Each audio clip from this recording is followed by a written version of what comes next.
You don't quit your budget because you're weak. You quit because your brain hates feeling trapped. And most budgeting systems are built in a way that makes your brain feel exactly that. Let's be honest. The first week feels powerful. You open the spreadsheet, you assign every dollar, you feel responsible, organized, in control. For a moment, it feels like you finally grew up financially. Then something shifts. By week 2, you're tired of tracking.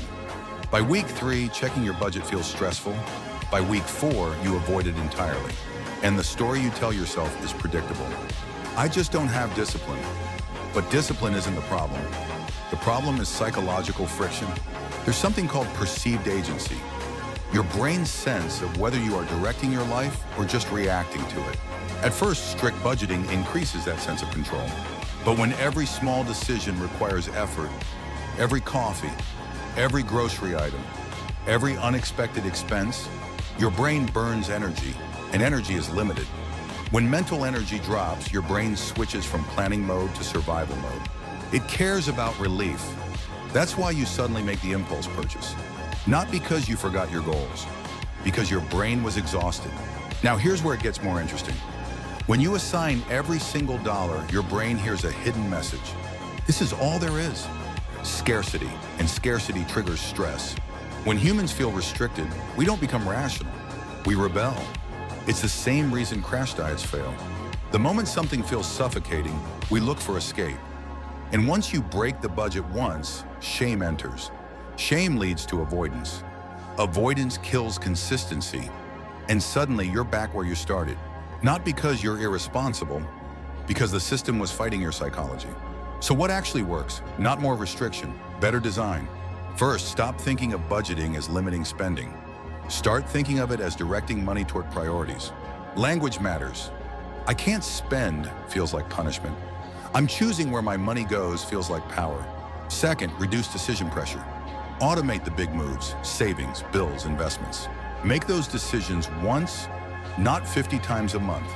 When automation handles the essentials, your brain relaxes, and relaxed brains make better decisions. Third, and this is crucial, build controlled freedom. Create a spending category that has zero guilt attached to it, money specifically meant to be enjoyed. When your brain knows there is space to breathe, it stops rebelling. The system feels intentional instead of restrictive. And here's the bigger truth. This isn't about budgeting, it's about identity. People stuck living paycheck to paycheck often aren't there because they're bad with money. They're there because somewhere along the way, they stopped believing they could shape outcomes. Budgeting, when done correctly, becomes evidence. Proof that your actions matter. Every month you follow through, you reinforce a belief. I influence my future. And once that belief strengthens, behavior changes naturally. You pause before purchases, you plan ahead, you think long-term, not because someone forced you to, because you see yourself differently. So if you've tried budgeting before and failed, hear this clearly. You weren't lazy. You weren't incapable. You were using a tool designed for spreadsheets, not for human brains. Change the design. Work with your psychology. Build freedom into structure. And budgeting stops feeling like a cage and starts feeling like leverage. And that shift from restriction to empowerment is what actually breaks the paycheck to paycheck cycle. Not willpower, alignment. If this changed how you see money, let me know. And if you're ready to rebuild your system the right way, stay tuned. Because control isn't about tightening your life, it's about directing it. Follow for more financial truths.